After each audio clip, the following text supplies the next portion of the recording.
In 1492, Columbus sailed the ocean blue, but in this timeline, Columbus might actually be a Muslim scholar discovering the number 0. I don't know. I mean, arguably 0 is more interesting than America. Hello everybody, welcome back to Let's Talk Grand Strategy, where today I'd like to introduce a mod for EU4 called Ante Bellum Empire's Downfall. So we're looking at the mod right now. If you're following EU4 on like YouTube, Steam, or in the forums, you will have probably heard of this mod. It's growing quite big right now, lots of people playing it. So in this video, I'd just like to explain the setting of the mod, why I think it is such an awesome alt history mod, and then let the game run for a bit with the AI playing and see what happens, how this world is gonna develop. Alright, so let's jump right in as, I guess, the main antagonist or protagonist, however you want to see it, of this mod, which I would say is Andalusia. So yeah, let's talk about Iberia and how Iberia is different in this mod from standard EU4. So if you think of standard EU4, Iberia is obviously split between Portugal, Castile, and Aragon. There's also a tiny Navarra in the north, and there is a tiny Granada in the south. And Iberia is Catholic, and Iberia can easily form Spain. None of that is true for this mod. In this mod, the tiny Granada is instead a giant Andalusia, and is, I think, at the start of the game, the most powerful country in Europe. Yeah, only Ming has more development than Andalusia. Andalusia is leading by quite a good amount over any other country in the world. So what is Andalusia? Yeah, depending, of course, on how much you know about history, you might have heard of them before. So Andalusia is basically a representation here of Muslim Spain. If you've never heard of that, after the initial Muslim conquests, the Muslims also conquered lots of Iberia and in fact almost completely pushed Christian nations out of Iberia, even tried to push into France. And in our timeline, or in real history, if we want to call it that, of course, by 1444, the Muslims were almost completely pushed out of Iberia. But in this mod, it's completely different. In this mod, the Muslims can really set foot and get a good hold over Iberia and still are the strongest power in Iberia. So this Andalusia has its own mission tree that is quite in-depth, allows them to conquer quite a lot of different countries, allows them to expand overseas, all around North Africa and Europe. And at the same time, let's just get into spectator mode real quick. So what I was trying to say, at the same time, the Christian nations of Spain now have the role that Granada has in base game, so they are basically small little remnants in northern Spain, or I should say northern Iberia, that are gonna struggle to survive in this world at all, and it's gonna be a really challenging start if you want to play as one of them to survive against the Andalusians. Andalusia isn't completely overpowered though, like quite soon after you start the game. I don't know if you can see here. No, but quite soon after you start the game, usually you will get quite significant rebellions that can result in some countries being released or can at least weaken you and slow you down quite a lot. Yeah, so that's it for Iberia. Let's move on. Let's move on to France. Or what is France in our timeline, and is Francia or Francia here. So in the mod's story, or in the mod's lore, Francia here was just at war with Andalusia. We can still see that Andalusia has truces with Francia and with the North Iberian countries, also with the Pope. So in the mod's timeline, there was just a crusade against Andalusia that completely failed. Which means Andalusia is obviously still super powerful and still holding all this land. And now Francia just had its king die and now has a new ruler who's quite a terrible ruler. And Francia here, interestingly, is still part of the Holy Roman Empire. And not only that, it's even the emperor of the Holy Roman Empire. Which also means that you can, well, not also means, but also you can form quite interesting tags as Francia. So you can reunite the Frankish Empire, or you could even form Western Rome, which is quite challenging goals, I guess, for your campaign if you try to play as Francia. So real quick, in case you don't know what these two, in case you don't know what these two are, so obviously West Rome, when the Roman Empire split, the western half, I think that's pretty self-explanatory. But the Frankish Empire, what was that? So, right, Roman Empire falls apart, Germanic tribes migrate, and one of these Germanic tribes eventually morphed into quite a gigantic empire, which was the Frankish Empire, that pretty much ruled all of modern-day France, as well as almost all of modern-day Germany, northern Italy, so quite a significant empire that existed in Western Europe. And this was also the empire that finally defeated the Muslim armies that were trying to advance further into Europe. And this empire eventually was split into 3 parts. And these parts were West Francia, Middle Francia, and East Francia. East Francia eventually became the Holy Roman Empire. West Francia eventually became France. And Middle Francia kinda faded, became Italy, Burgundy-ish. But yeah, in this mod's timeline, I guess instead of completely breaking apart into 3 pieces, the Frankish Empire still breaks apart, but it remains a little bit more united in that West Francia is still part of this Holy Roman Empire, or of this mega nation. And then another really interesting start in this region is Lotharingia, also a successor nation of the old Frankish Empire, capable of forming, or reforming, I should say, Middle Francia. I think they also have their own custom mission tree, so also really cool start if you want to play as them. And then let's move on into Italy. I think the biggest and most interesting change in Italy is that Sicily here in southern Italy is also a Muslim nation.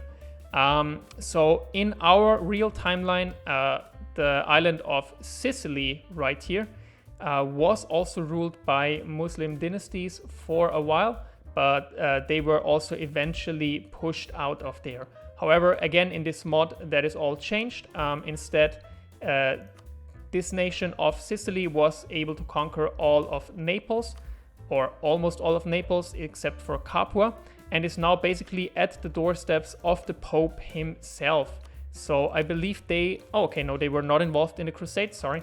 But I believe in the lore of this mod, the nation of Sicily here is just planning a big war against the northern Italian Christian states. So when we unpause the game and let the AI play, that is something we should see, the Sicilians advancing further up into Italy. If we look at other Italian nations, we have, of course, the Pope, who is, I thought, able to form the Kingdom of God? No? Okay. Sorry then. I thought they were able to form that. Maybe that's unlocked later. Other than that, Italy looks not too badly different. We have Lombardy here instead of Milan. Let's see quickly. They have also some formables. They have also a mission tree. Yes, they have a mission tree. Then also Venice, well, at least their color was changed, and I believe they also have a mission tree. Yes, they do. Venice also pretty similar otherwise, I think, to base game. And then looking into the Holy Roman Empire, here's where things get really, really interesting once more. So what you're gonna notice first probably is that Austria, the emperor in base EU4, is completely gone and is instead split up into Styria, Tyrol, and Carniola here.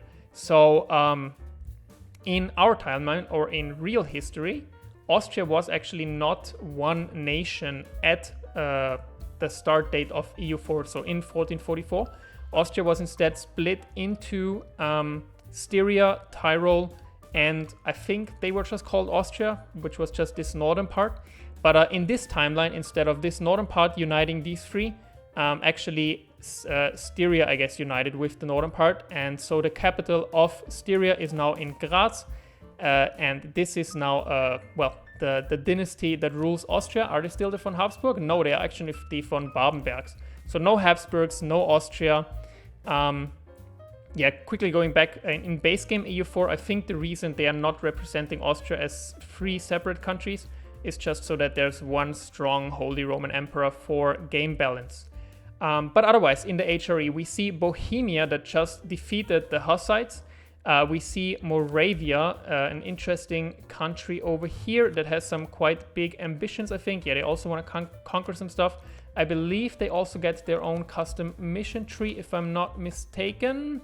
Not sure if there's a custom mission tree, sorry. Yeah, but this is the Holy Roman Empire. The Holy Roman Empire does not reach as far east as it does in base game EU4. I'll talk a little later about why that is. But yeah, next let's move on to the British Isles, where we have England that looks pretty standard at first. But when you look closer, you might notice some differences, which is the flag is quite different. And also there's a random Danish province here, and I'll explain both of those changes real quick. So let's start with the flag. England in this timeline was never invaded by Normandy. In our timeline, I think it's the Crusader King's free start date of 1066. The Duke or King, I don't know, of Normandy at the time invaded England and was successful in taking over England. However, in this timeline, I think England is a native dynasty, if I'm not mistaken. So yeah, England, if we look at the culture maybe real quick, just English culture, part of the Dutch culture, West Germanic culture as it's called here. So it's still Anglo-Saxon England instead of Normandy England, if we want to call it that. And then the other thing, why is there a random Danish province in England? That seems pretty weird. So the reason for that is that historically England was almost a part of Denmark, or was almost a part of a greater Scandinavian nation, if we want to call it that. In I believe the 8th, 9th, 10th century, around that kind of era, Viking invaders were taking over large parts of central England around this area, and were actually quite close to taking over the rest of England too, but ultimately failed and were pushed back by the English kingdoms at the time. So yeah, in base game EU4, obviously all that is long in the past, but in this mod, Denmark still holds a province here, still holds a fort, and if you are successfully able as Denmark to reconquer or conquer all of the British Isles, then I believe you can form the North Sea Empire, which historically was an empire that included Denmark, Norway, and England all under one crown. So definitely really interesting alternate history stuff here to have the North Sea Empire possible in this mod, so to have a really strong Northern European state in this whole region. Also, let's really quickly check if England can form any interesting countries. Yes, they can form Albion instead of Great Britain here, which I think is just a native name for a British country, but I'm not sure, to be honest. Looking back at Denmark, something else that is noticeably different about Denmark is their religion. Denmark is still Norse together with Norway in this mod, and as you'll see here, there's also quite a lot of other interesting religion. So Norse obviously was the religion of the Vikings, or of Scandinavians before they were Christianized or missionized, I guess, by Christian missionaries. So in base game EU4, basically Norse is completely disappeared by the time the game starts. But here we still see 2 Norse countries. So we're also going to see religious conflict in Northern Europe here. In general, I would say this mod focuses a lot about religious conflict in Iberia, in Italy, also here in the Middle East that we're going to talk about a bit later, and especially in Western and Northern Europe, so to speak. So we see here Norse, Slavic, Tengri, and Romuva religion. Oh, and Suomensku, or however you pronounce that, all of which aren't there in base game, obviously. So yeah, we have Norse religion, then also we have Slavic religion, and we have Slavic cultures here, or West Slavic cultures, I should say here, that are not part of the Germanic culture group, or the East Germanic culture group in this case. So this is one big group that includes everything from the, in our timeline, Polish cultures, Czech cultures, and North German cultures, which are all one thing in this mod and are all united, or not all, but are mostly united by Slavic religion too. Then we also have Romuva here, which is another religion that existed in our timeline, but is also, or was also already pretty much defeated or completely gone by the time EU4 starts. But again, in this mod, they're still here. I believe the Teutonic Order and Livonian Order, which are the two countries here in base game EU4, were actually formed as crusader orders against the Romuva religion, if I'm not completely mistaken, in this area. So also really cool to see that this religion still exists here in the game. We also have Pruthenia here instead of Prussia, which I think has a very cool flag and a very cool name. And they can also form the Baltic Union. In general, there's lots and lots of formidable nations in this mod that I'm probably not talking about, so please excuse anything I'm overlooking. Moving on from the Poland area into the Russia area, which looks somewhat familiar, but we can see that it hasn't consolidated as much as it does in base game EU4. So instead of instead of like 2 or 3 strong countries, we have many small countries in this whole area, like no Lithuania, no Muscovy. Novgorod is still kind of powerful. But anyways, yeah, we have lots and lots of countries here. Pretty standard. You can form Russia as most of them. You can also form, as you can see, some other interesting countries in this region. And in religious terms, it's all Orthodox. So I think the Russia region maybe got the least rework, or of all the regions that got a rework, the Russian rework is maybe the least intense or least in depth, but that's okay. Then I'm moving down here into the Hungary region. Hungary is now called the Magyars, and the Magyars, again, religiously are not yet Catholic. They're still Tengri. Tengri is, if you don't know, let's just quickly see the whole world. Yeah, Tengri is a really large religion of steppe nomads in northern Asia. And of course, yeah, historically these steppe nomads did invade other countries and did in fact, I don't know if, were the Mongols Tengri? Yeah, okay. This is something I should know, but I don't. But I believe the Mongols brought Tengrism also into Europe, and in this mod it still survives here. Please don't, kill me if I'm wrong about this. I might be wrong here. But yeah, again, in base game EU4, Christian missionaries already made all these areas Christian again, but in this mod, it's still Tengri.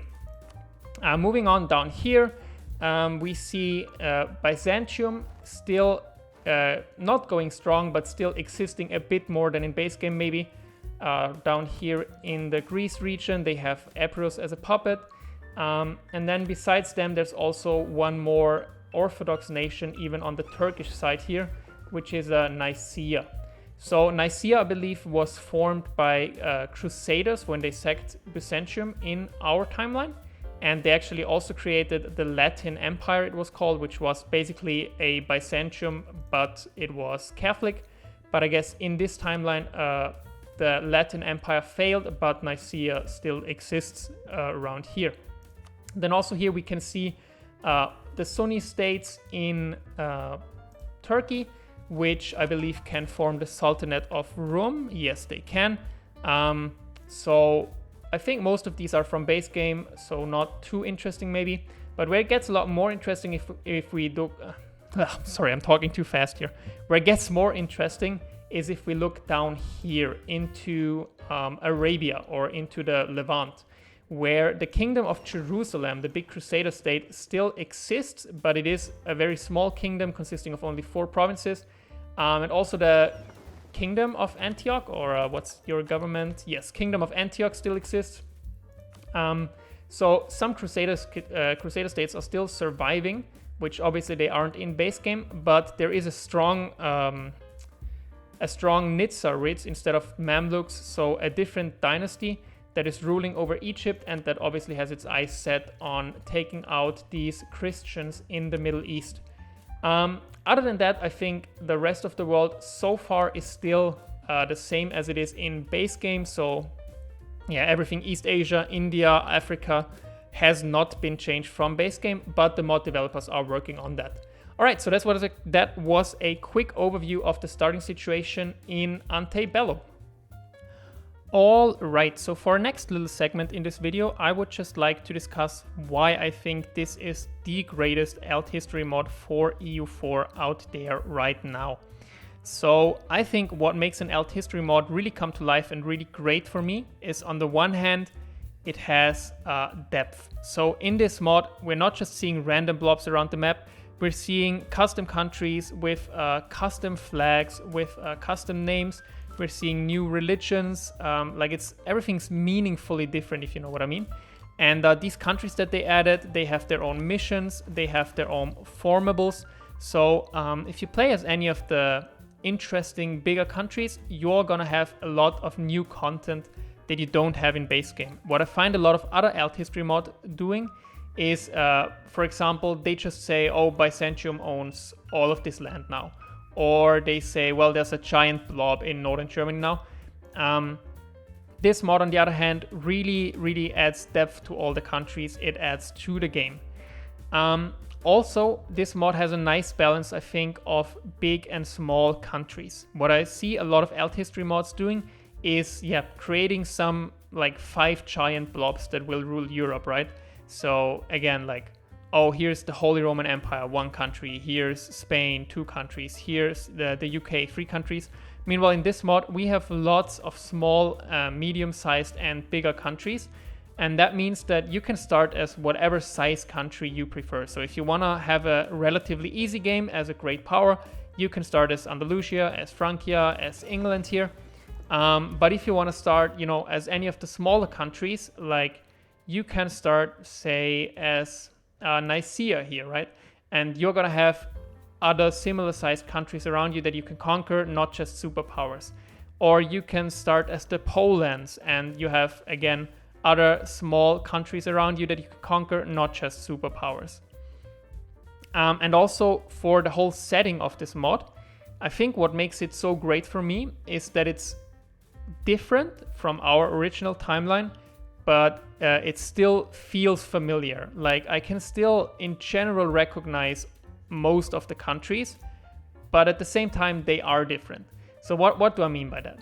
I think an alt history mod really works well when you go back in history enough so the world is different, feels different, but the world is not completely different. The world does not feel random. So for example, for EU4, if you want to start in 1444, I think it's a great idea to go back maybe to about the start date of Crusader Kings 3, right? And just say, what if the timeline of Crusader Kings 3 went completely different? And then this might be one result of basically the timeline of Crusader Kings 3 going completely different from our original timeline. A couple other EU4 alt history mods, I don't want to talk bad about them, but that I personally just don't enjoy as much. They go back too far in my opinion. So for example, they will add Carthage into North Africa, or they will try to add the Roman Empire back in. And I just think that EU4 for me, in a way, needs to have the same kind of nations to feel like EU4. If you want to play as the Roman Empire, I'd play Imperator, right? If I want to play as Carthage, again, Imperator. So I think, good to go back enough, but not to go back too far in history to find your alternate history. And then also, I think it's always good to have kind of the underdogs of history being the, really powerful countries in alternate history. So in our timeline, again, Granada, tiny country. Here, Granada is the big boy of Europe, right?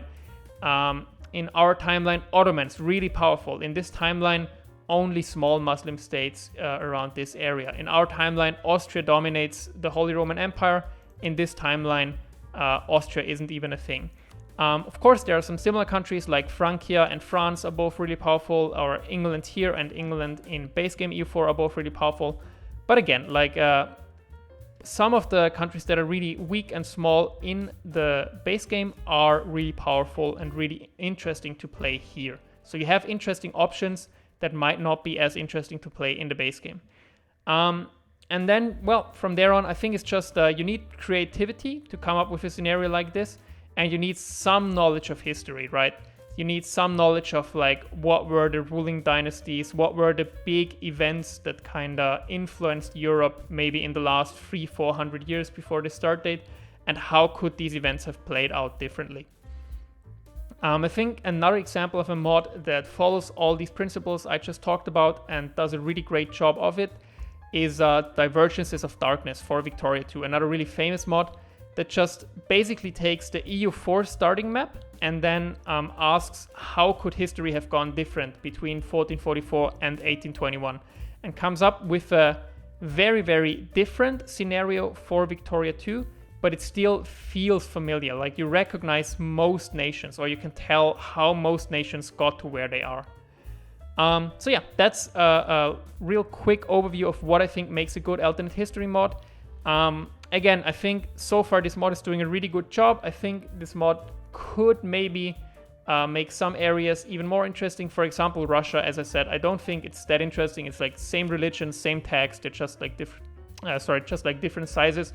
But anyways, that's fine, right? You don't have to do a super good job or a super different scenario for every region of the world. Now, obviously, the mod is not finished for East Asia, for Africa, for all these kind of regions. And last I heard, the mod devs are working on an upgrade or on a new version that is going to overhaul China. So I'm really, really looking forward to look at that too. But all right, this video is probably already getting really, really long, and we haven't even unpaused the game yet. So let's finally unpause the game and just see how this mod develops. I'm not gonna let it run until 1821 probably, because I don't want to spend that much time on this video. But let's just look, I don't know, 50, 100 years into this game and just see what the countries are doing, how the events are playing out, if we get any formables formed, those kind of good things. All right, so I'll unpause and I'll see you in a bit and report back how the game is going. Alright, so what I talked about before, Andalusia starts this game now in the Andalusian Civil War, which gives them lots and lots of unrest, which means there's pretty much constant rebels spawning through their country. And so far they're still holding on pretty well, but they're already in debt and out of manpower. So let's see if they can win this. Similarly, the Frankish Empire, or Francia here, Francia, not the Frankish Empire, is also having significant rebellions because their king died, their heir died, and now the nobles want to install a different king to the throne. So we're also going to see how that ends. Just notice that when talking about the countries around here, I didn't even touch Bulgaria at all, which is one of the most powerful countries in the Balkans area in this mod, also at war with Byzantium right now. Bulgaria, also historically speaking, was quite a powerful country around this region. Like Bulgaria was a country that was giving the Byzantine Empire significant troubles, even when the Byzantine Empire was still ruling all of Greece and Turkey basically. So really cool to see Bulgaria as a strong nation around here too. They also can form Illyria, so again, I think really, really interesting start to play as Bulgaria. And I'm noticing yet another interesting country, I guess, that I didn't talk about, which is Burgundy, which in this mod is two countries of Upper Burgundy and Lower Burgundy, where again, historically speaking, Burgundy is this kind of region. And in base game EU4, of course, you'll associate Burgundy with ruling the Netherlands, Belgium, this kind of area, and also this region. But in this mod, it's different. In this mod, Burgundy expanded south, or also is still holding its course down south. And so Burgundy is now two countries, Upper Burgundy, Lower Burgundy, that also existed historically. Also think really cool to play as them. And again, they can be forming really interesting countries if they do well enough. So it is the year 1450. In other words, about 6 years have passed in game so far. And what we're seeing is Byzantium successfully defeating Bulgaria, and I believe they have some cores here that they're definitely going to want back. So Byzantium probably going to be really strong this campaign, setting up for a really strong campaign. Andalusia not doing too well in its Andalusian civil war so far. They have lots of rebellions, and one of these rebellions is even a whole country that rose up here called Batallias. Other than that, Lotharingia is at war with Burgundy and a couple other countries here, and seems to be, well, not doing so well right now. Their ally down here is even being occupied already. Other than that, no super big significant developments in Europe so far. England retook its one Danish province, so we won't see a North Sea Empire. Sweden also took some Danish provinces, so Denmark really not setting up for a good game. Also, Sicily has claims on Rome and on the Papal States now, so we're probably soon gonna see that Sicilian jihad against the Christians of Italy. All right, the year is 1455. Europe is, relatively speaking, at peace. And what happened so far is Andalusia managed to reconquer most of its lost territory here in southern Iberia. Lotharingia lost its war to England and to Burgundy. Denmark lost pretty significantly to Sweden and England. Then also we have Byzantium that won a big conflict with Bulgaria and became very, very strong in the process. And also the Nizarids have reduced the kingdom of Jerusalem down to the province of Jerusalem and also wiped out the kingdom of Antiochia up here. So yeah, that was the most significant developments I think so far in the game. While looking through the game for a little bit, I just noticed that we didn't even talk about cultures all that much. So let's just quickly mention also what's culturally different compared to base game. So Andalusian is now the biggest culture in Iberia, and basically the southern half of the peninsula is all Andalusian. Also, Greek is reaching far into Turkish lands, which might also be a reason why Byzantium is right now trying to conquer Nicaea over here. Other cultural differences, I believe Hungarian is not its own group in base game, but to be honest, I might be mistaken about that. We already talked, I guess, about the cultures over here. But so yeah, definitely also this mod has changed the cultures around quite a bit. It is the year 1459 and we just see the first country formed in the game, which is Arlay, or however you pronounce that. So basically a union of Lower and Upper Burgundy, I believe. So yeah, really cool that you can form a country this soon in the game. I believe in base game EU4 for most formable countries you need admin tech 10, which is that also here? Yeah, for some of them at least you still seem to need admin tech 10. But apparently Arlay is an exception here, and so they were able to form it right away. The year is 1461 and we can see Lotharingia not able to catch a break after being defeated by Burgundy and by England. They are now being attacked by Francia, so they probably will disappear, or at least will not be a very strong country throughout this game. And also Byzantium is really struggling in a war against Venice, and it looks like Venice is going to win against them. I believe, yeah, Venice started this war to take Athens from Byzantium, and they might be able to actually pull that off and take that over. And over here, the Nizarids are taking over QQ. I'm just not going to try to pronounce that name. So yeah, we're probably going to see really strong Nizarids. Who knows what's going to happen here?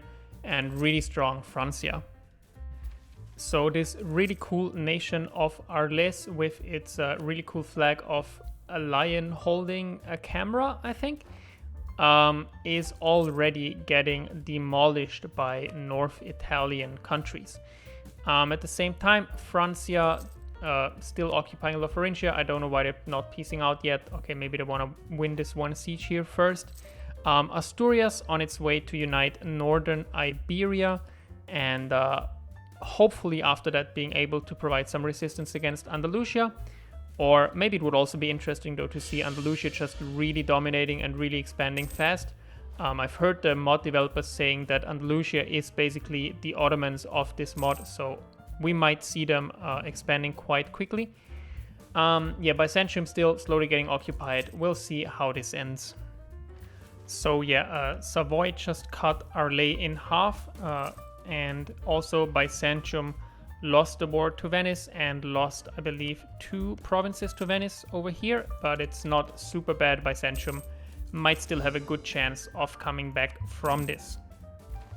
By the way, just to showcase the detail of this mod, even these like miners in the Holy Roman Empire that you might not be paying a lot of attention to, even these kind of countries have been changed. So we have Tecklenburg, for example, here, which I don't think is in vanilla. Also Mark here, which I don't think is in vanilla. Also Saxony being a different country in a different location, as it was historically, of course. Like Lower Saxony, I think, was around this area. So yeah, even like HRE minors are changed in a really cool way. Also, we're seeing Moravia over here attacking the Magyars and taking some land, I guess, from them. It looks definitely like they're winning against the Magyars with quite a large alliance. So we might not see a strong Hungary this game, but we might be seeing a strong Moravia instead. Francia finally ended its war with Lotharingia and took some provinces up here. And a big war started. Francia and an alliance of nations around them have launched another crusade against Andalusia, and Andalusia is also being helped by some North African nations. So this is a relatively balanced war if we look at the numbers, and it's going to be really interesting to see who comes out on top in this conflict. And also Sicily has launched its crusade against the Papal States. Sicily has some allies in Bulgaria and Serbia, and the Papal States are being helped by Florence. Oh, and apparently also Arles is now helping the Sicilians. So it looks like the Papal States are gonna lose this one if we look at the alliance that is fighting against them. So the Nizarites have managed to form the Abbasids, so a different dynasty here in Egypt ruling. Byzantium right now really struggling with rebels. Sicily has finished its jihad against the Papal States and has managed to take 3 or 4 provinces, I believe 3 provinces here on the border. So now Rome, the seat of the Pope himself, is basically on the front line and is soon gonna border Shia provinces here. And then also it looks like the Frankian side is gonna win the war against Andalusia. All right, so the Frankian war against Andalusia has ended with a Frankian victory. So Francia has taken 3 provinces here, then I believe 2 provinces were given to Galicia over here, and also 1 province was given to Batalayavs. So Andalusia weakened, but definitely not broken, and definitely still has the potential to come back from this and still be a great power. The year is 1478, and Byzantium is right now losing a war against Bulgaria that they started themselves. Bulgaria got some really good allies into the war, so that's how they're winning mostly. Other than that, Andalusia is struggling with rebellions, although it looks like they might get them under control very soon. And then here in Eastern Europe, we see a couple bigger countries showing up. I think Styria just made some significant conquests, as did Moravia, as did Pomerania, as did the Lendians. So since all of them are growing somewhat bigger, let's just see what they could do in the later game. So Styria could potentially form Brandenburg, form Brandenburg, or they could Germanize, I guess, Pruthenia and Wendia. Everyone can form the Latin Empire, so I don't really think that's worth mentioning, or everyone who's Catholic at least. Then Moravia here, they can form the Great Moravian Empire, for which they would need to conquer a lot of provinces around them, so that's probably not going to happen anytime soon, but maybe that's something we could see in the later parts of this game. And then Pomerania up here, they could form Poland, but for that they would have to conquer quite a lot of provinces, so it doesn't look super likely. And the Lendians could also form Poland. For them it looks less unlikely, let's say, at the very least. They're only missing 3 provinces right now, so we might see the Lendians forming Poland sometime soon. Let's take a quick look again. Andalusia, well, I don't know why they're not killing their rebels. That's their problem. Yeah, the Abbasids are also massively expanding against their neighbors. So I think, seeing how Andalusia is not really doing too well, the Abbasids will be the big, strong Muslim power in this game that in base game maybe the Ottomans would be. The year is 1481, and right now, even though they are still struggling with rebellions quite a lot, Andalusia has decided to attack Asturias. So we'll see how that's going. Also, Francia is expanding once again against Arles. England is expanding once again, or maybe Holland, their ally, is expanding once again in this region. And Bulgaria has won its war against Byzantium and even taken Constantinople itself, that is now called Tsarigrad. And yeah, other than that, Eastern Europe, a bit of a mess, but we'll see who comes out on top. In 1492, Columbus sailed the ocean blue, but in this timeline, Columbus might actually be a Muslim scholar discovering the number 0. I don't know. I mean, arguably 0 is more interesting than America. But anyways, so what we're seeing here is Andalusia still dealing with constant rebellions. England right now at war with both Wales and Scotland. Francia, strong as always. Sicily, also doing really well. Byzantium is basically falling apart even more, getting conquered by Venice. And in Eastern Europe, we definitely see some big blobs forming, like White Ruthenia over here. So it's going to be interesting to see what comes out of that. Oh, and by the way, yes, I know that Columbus was from Genoa. It's a joke, okay? Oh my god, I'm beginning to feel bad for Andalusia here. They really can't catch a break. They have like constant rebellions. Then it's another crusade from Francia. So yeah, they're in a lot of pain right now. Other than that, England finished its war and conquered parts of Wales and parts of Scotland. And besides that, I think nothing super important going on in Europe right now. Maybe we could say Bulgaria, who is once again attacking Byzantium and of course once again defeating them. So it seems like Bulgaria is going to be the great power in this Greece, Balkans kind of region. So as you would expect, Andalusia lost that war against Francia and in the process lost, I believe, 6 provinces, basically the Balearic Islands and their border around here. But another significant development, I guess, Francia has left the Holy Roman Empire and now Bohemia is the emperor of a very weird shaped and looking HRE. Also, England once again defeated Scotland, took some more provinces up there. Then what kind of war do we have going on here? It's Sicily versus Venice and Genoa and Savoy, as it looks.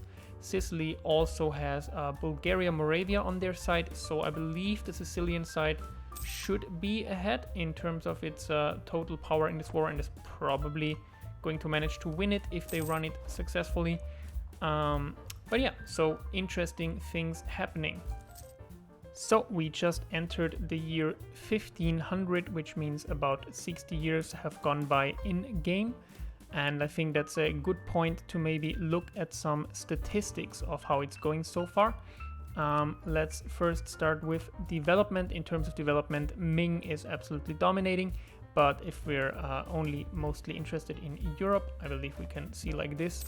Then Francia is the strongest nation. Behind them, Abbasids, England, Andalusia, Sicily, Novgorod. Interesting that we have such a great power already in Eastern Europe. Then if we look at the income of the richest countries so far, Abbasids and England are actually ahead of Francia. So interesting there. And then finally, if we look at the military, in terms of force limit, Bohemia as the Holy Roman Emperor and Francia share #1 spot, and Abbasids is not far behind. Other countries quite a bit behind that. Alright, so we have the year 1508, and right now Sicily is once again fighting against the Pope and is probably going to win once again because the Pope is not very strong anymore. Other than that, Bulgaria is taking over absolutely here in the Greece region. And is there a big war up here? Yes, we have a big war here for control of Eastern Europe going on. Also, France here right now struggling with some rebels, conquering some minor nations. It's 1514 now, and Andalusia has discovered the new world. Let's really quickly check if they're the only one. I believe these nations around here are native nations. Yes, it appears so. So while they discovered the New World, I believe there are no colonies yet set up in the New World. Also looking back at Europe, Bulgaria is once again involved in a pretty big war against many of its neighboring smaller states, which if we look at the statistics, it looks like Bulgaria is going to win this war. They have the necessary strength for that. Also the Abbasids once again expanding, so I really think the Abbasids are gonna be the Ottomans of this game, so to speak. In the rest of Europe, I don't think any super significant things have happened. Sweden has expanded a little bit against the Norwegians. White Ruthenia is doing really well. Also, Moravia is doing really well around here. And I believe, yeah, Bohemia is still the emperor.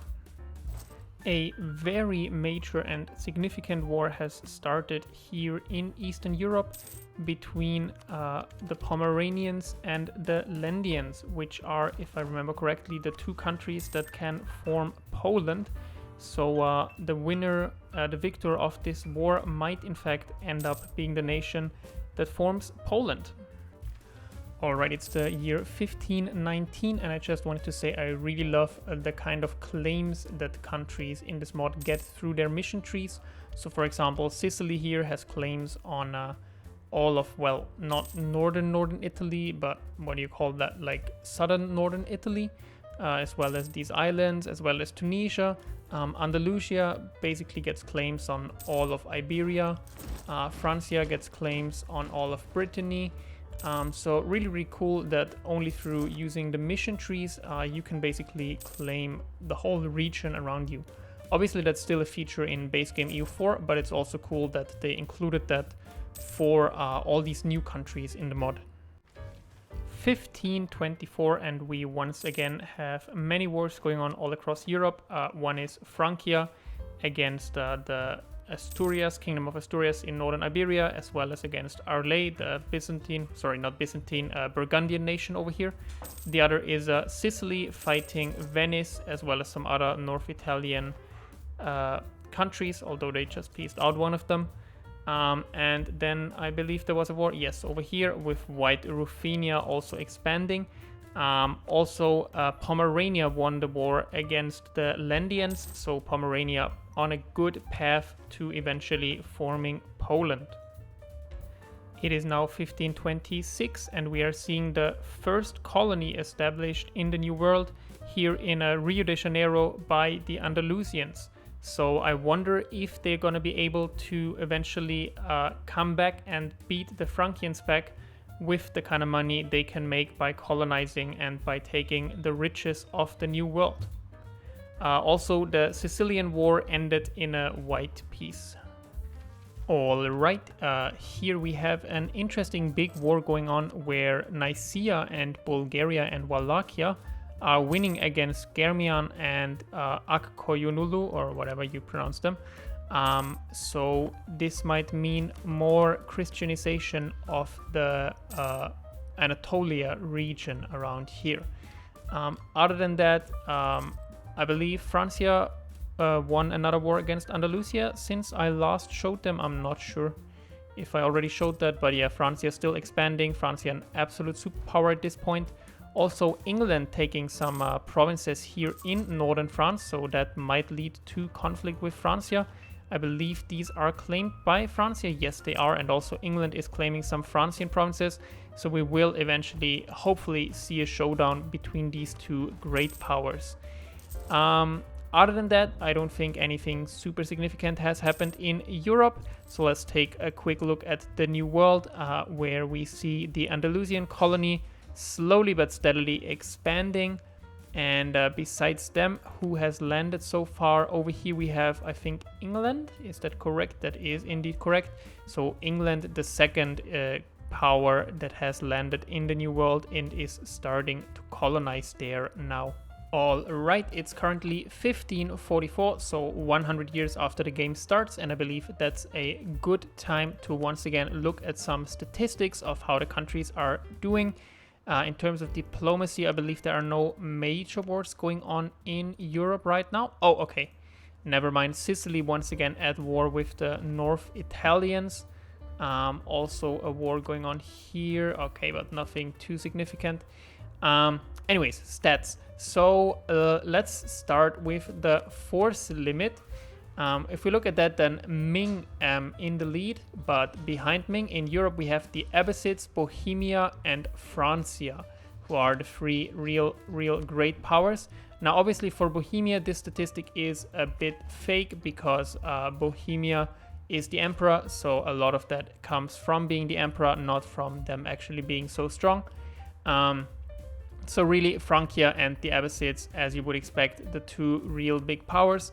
Andalusia not too far behind, England not too far behind, Sicily. So yeah, we have some great powers in the making too. Economically speaking, in terms of their income, England is actually leading, and behind them Sicily, Francia, Abbasids, Bulgaria, Andalusia, and Sweden. And then finally, if we look at the development, then we see Francia definitely in the lead, and behind them Abbasids, England, Andalusia, Sweden. So yeah, couple really strong great powers have formed in Europe, and I'd love to follow this game for another 300 years until its end, but this video has to end at some point. I'm not gonna end it quite yet. I'm gonna leave the game running for a bit longer and just check in maybe an hour or so and see what year it is and how the game has progressed. But I'm gonna stop doing updates every couple years for now and just give one final update in about an hour or so and see how the game has progressed until then. All right, we have reached the year 1580, and that means we're about 140 years into the game, and I think now is as good a time as any to end this campaign, or to end this observing, I guess. So let's do a last real quick look at the world and how it developed in the last 40 or so years. England was able to form Albion and has a really cool flag now. Then Francia expanded a little more, not too much. Andalusia pretty much stayed the same. Morocco expanded quite significantly here in Northern Africa. Sicily had another war with Venice, which I think they won, but didn't really take too many provinces. Bulgaria also expanded a little bit more around here. And then the Lendians won another war against Silesia and are now on track to becoming Poland, but don't quite have all the provinces they need so far, so we didn't see any Poland this game. Another interesting thing, Saxony grew really big and powerful here in northern Germany. And also the Hansa has formed, or I'm not sure if they were there at the start of the game. I honestly don't remember. But yeah, the Hansa is now a big power here in northern Germany, so that's really cool. Anyways, with all that said, let's do a final look at the countries. So right now, Francia still number one with 740 development. Then we have Albion, Abbasids, Sweden, Bulgaria, Andalusia. In terms of income, Sicily is actually by a lot the richest nation in Europe. They're really profiting from being both in the Venice and the Genoa end node. So they have two trade end nodes that they can trade in, and they have a quite big navy, if I remember correctly. Let's just quickly check if that is true.